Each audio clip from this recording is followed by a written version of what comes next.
యెషయా గ్రంథం 51వ అధ్యాయం 7వ వచనాన్ని మనం చదువుకుందాం.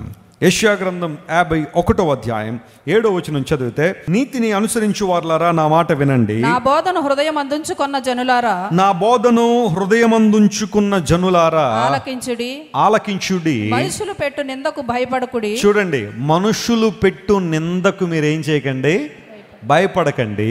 వారి దూషణ మాటలకు దిగులు పడకూడదు. వారి దూషణ మాటలకు మీరేం చేయకూడదు, దిగులు పడకూడదు. కొంతమందిని ఉద్దేశించి దేవుడు ఈ మాటను ఈరోజు మాట్లాడుతున్నాడు. మనుష్యులు పెట్టు నిందలకి మీరేం చేయకండి. బహుశా ఈరోజు ఇక్కడికి వచ్చే ముందు కూడా, దేవుని మందిరంలో అడుగు పెట్టడానికి ముందు కూడా ఎవరో నిన్ను సవాలు చేస్తున్నారేమో. నీ సంగతి చూస్తామని, నువ్వు ఎలా అభివృద్ధి పొందుతావో చూస్తామని, నువ్వు ఎలా విజయం సాధిస్తావో చూస్తామని, నువ్వు ఎలా పైకి వస్తావో చూస్తామని, నువ్వు ఎలా పాస్ అవుతావో చూస్తామని, నువ్వు ఎలా ఉన్నతమైన స్థితికి ఎగబాకుతావో చూస్తామని, నువ్వు ఎలా ఈ సమస్యను గట్టెక్కుతావో చూస్తామని బహుశా ఇక్కడికి వచ్చే ముందు కూడా ఎవరో నేను సవాల్ చేస్తున్నారేమో. నీ మీద దూషణ మాటలు పలికారేమో, భయంకరంగా నీ గురించి మాట్లాడుతున్నారేమో. లేఖనం సెలవిస్తూ ఉంది, నీతిని అనుసరించు వారులారా నా బోధను హృదయమందు ఉంచుకున్న వారులారా.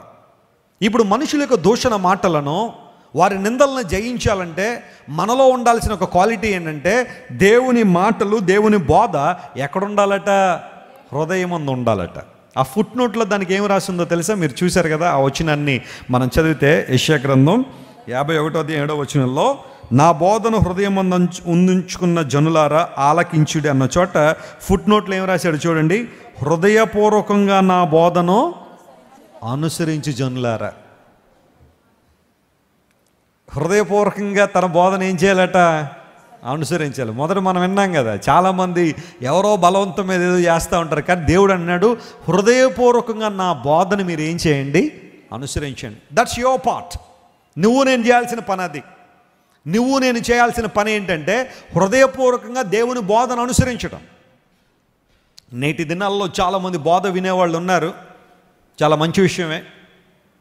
ఇలాంటి సంఘాలు, దేవుని వాక్యం వినేవాళ్ళు ఉన్నారు, ఆన్లైన్లో వాక్యాలు వినేవాళ్ళు ఉన్నారు, టీవీల్లో వాక్యం వినేవాళ్ళు ఉన్నారు, పుస్తకాల్లో వాక్యాలు చదివేవాళ్ళు ఉన్నారు, బైబిల్ చదివేవాళ్ళు చాలామంది ఉన్నారు.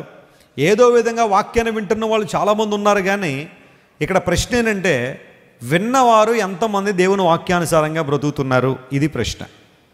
అందరి కోసం వదిలిపెట్టేస్తే నీ గురించి నువ్వేం చెప్తావు చెప్పు. వాక్యాన్ని అనుసరించి నడుస్తున్నావా, లేదా వాక్యాన్ని వినేసి వెళ్ళిపోయే వ్యక్తిగా మాత్రమే ఉన్నావా? దేవుని మందిరంలో ఉన్నంతసేపు వాక్యాన్ని వింటున్నట్టుగా కనబడుతున్నావు, కానీ మందిరం దాటి వెళ్ళిపోయిన తర్వాత మరలా నీ జీవితం మామూలేనా? నీ జీవితం లోకానుసారంగా ముడిపెట్టబడిందా? లోకంలో పడి చెడి తిరుగుతూ ఆదివారం మాత్రం కాసేపు ఏదో మాటలు వింటున్నానులేండి అని ఆచారంగా వినేసి వెళ్ళిపోతున్నావా, లేదా దేవుని మాటలను ఏమన్నా నువ్వు ప్రాక్టీస్లో పెట్టాలని ఆశిస్తున్నావా? ఇక్కడున్న వాక్యాన్ని, ఇక్కడ విన్న వాక్యాన్ని ఏదో ఒక విధానంలో నీ జీవితాన్ని ఆచరణలో పెట్టావా? ఇది దేవుడు ఆశిస్తున్నాడు. చాలామంది ఆచరణలో పెట్టలేకపోతున్నారు. అందును బట్టి ఇబ్బందులు పాలవుతున్నాయి. గ్రీకు సామ్రాజ్యాన్ని ప్రపంచవ్యాప్తంగా విస్తరింపజేసిన చక్రవర్తి అలెగ్జాండర్ అనే వ్యక్తి ఫిలిప్ II అనబడే మాసిడోనియా కింగ్ యొక్క కుమారుడు. అతని గురువు అరిస్టాటిల్. అలెగ్జాండర్ గ్రీక్ కల్చర్ని, తన లాంగ్వేజ్ని ప్రపంచం అంతా కూడా వ్యాప్తి చెందించాలనుకున్నాడు. యవన కాలంలోనే విపరీతమైన రౌద్రంతో, తనకున్న బాహుబలంతో ప్రపంచం అంతా జయించడానికి ప్రయత్నం చేశాడు. అఫ్కోర్స్ భారతదేశం కూడా వచ్చాడు. నార్త్ ఇండియాలో తన స్తూపాలు నిలబెట్టి వెళ్ళాడు. అయితే ఆ తర్వాత యవన కాలంలోనే అలెగ్జాండర్ చనిపోయాడు అనుకోండి. అతని జీవిత కాలంలో జరిగిన సంఘటన ఆయా సందర్భాల్లో కొంతమంది మెన్షన్ చేస్తారు. అదేంటంటే, అలెగ్జాండర్ ఒక రోజున యుద్ధంలో ఉన్నాడట, పోరాడుతున్నాడు.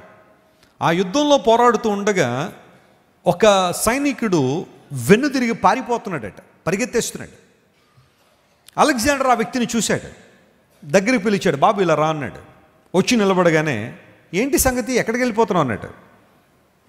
అయ్యా, నేను యుద్ధంలో పోరాడలేనండి, భయం వేస్తుందండి, చచ్చిపోతానన్న భయం నాలోకి వచ్చింది, భార్య బిడ్డలు గుర్తొస్తున్నారండి, నేను వెళ్ళిపోతానండి, మా ఇంటికి నన్ను పంపించేయండి, నేను ఇంక పోరాడలేనండి, సైనికుడిగా ఉండలేనండి అన్నాడు. అలెగ్జాండర్ అన్నాడు, సరే అది నీ ఇష్టం, పోరాడకపోవడం నీ ఇష్టం, కాబట్టి నేను నిన్ను క్షమించి వదిలిపెట్టేస్తాను, వెళ్ళిపోవచ్చు నీ ఇంటికి, కానీ వెళ్ళేటప్పుడు నీ పేరేంటో చెప్పు అన్నాడు. వెంటనే ఆ వ్యక్తి నా పేరు అలెగ్జాండర్ అండి అన్నాడు. నా పేరు పెట్టుకున్నావు అనమాట అని చెప్పి అలెగ్జాండర్ ముందు కొంచెం షాక్ అయినా అతనితో అన్నాడు, మిత్రమా, అలెగ్జాండర్ అనే పేరు పెట్టుకుని నువ్వు యుద్ధంలోంచి వెనక్కి వెళ్ళిపోవడం నాకు అసలు ఇష్టం లే. ఎందుకోసం అంటే ఈ అలెగ్జాండర్ ఇప్పుడు కూడా అలాంటాడు కాదు. యుద్ధానికి వెళ్ళాడంటే ముందుకే వెళ్తాడని వెనక్కి వెళ్ళే ప్రసక్తి అయితే లేదు. అందును బట్టి నీ ముందు 2 ఆప్షన్లు ఇస్తా, అందులో ఏదో ఒకటి చూస్ చేసుకో. నెంబర్ 1, అలెగ్జాండర్ అనే పేరు పెట్టుకున్నావు కాబట్టి మళ్ళా వెళ్ళి యుద్ధం చేయి, పోరాడు, గెలిచేదాకా పోరాడు, వెనుదిరుగు మాత్రం వెళ్ళద్దు. But still if you want to go back, లేదండి నేను పోరాడలేనండి వెనక్కి వెళ్ళిపోతానంటే ఇక్కడ కూడా ఇంకో ఆప్షన్ ఇస్తున్నాను, నీ పేరు మార్చేసుకుని వెళ్ళిపోన్నాడట. Change your name and get back to your house. ఎందుకోసం అంటే అలెగ్జాండర్ ఎప్పుడు కూడా యుద్ధంలో వెనుదిరిగి వెళ్ళిపోయేవాడు కాదు. నా పేరు పెట్టుకున్న ప్రతి ఒక్కడు పోరాడాలే తప్ప వెనక్కి వెళ్ళకూడదని అలెగ్జాండర్ అతన్ని ముందు 2 ఆప్షన్లు ఉంచాడు.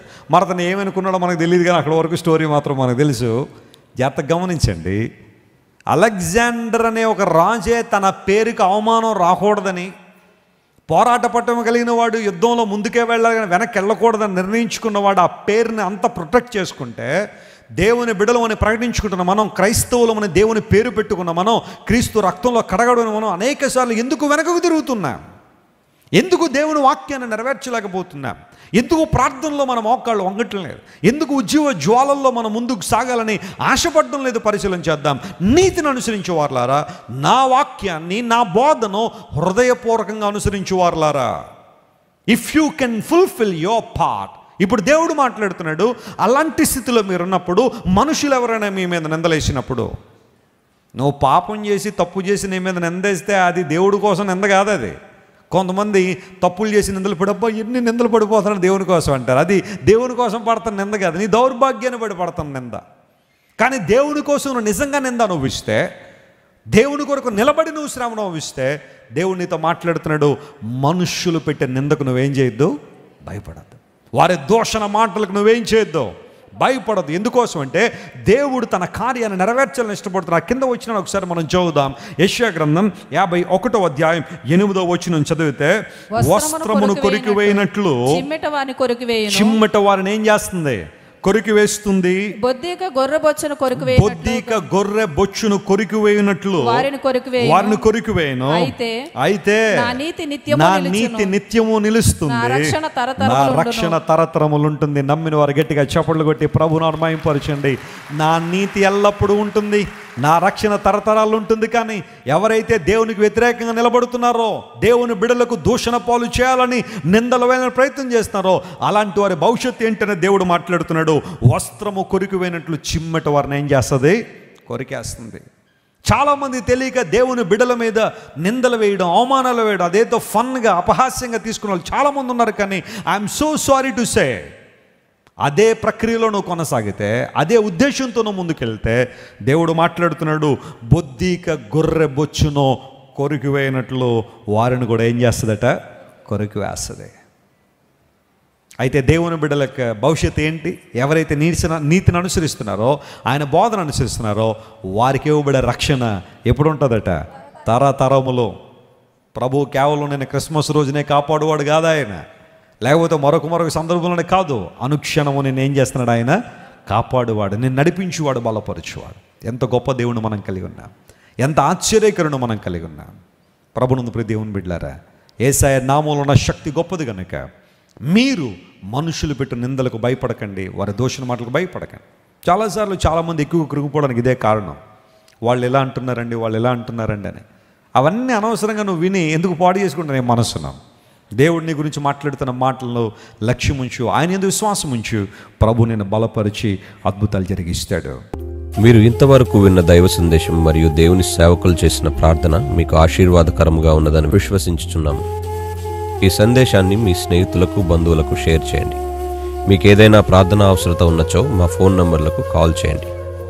దేవుడు మిమ్మల్ని ప్రేరేపిస్తే విశ్వాసంతో సాగుచున్న ఈ పరిచర్యను ప్రోత్సహించండి. మరిన్ని వర్తమానాలు, పాటలు వినుటకు జాన్ వెస్లీ మినిస్ట్రీస్ అను మా యూట్యూబ్ ఛానల్ను సబ్స్క్రైబ్ చేసుకొనండి. ప్రభువైన యేసుక్రీస్తు కృప మీకు తోడైండును గాక.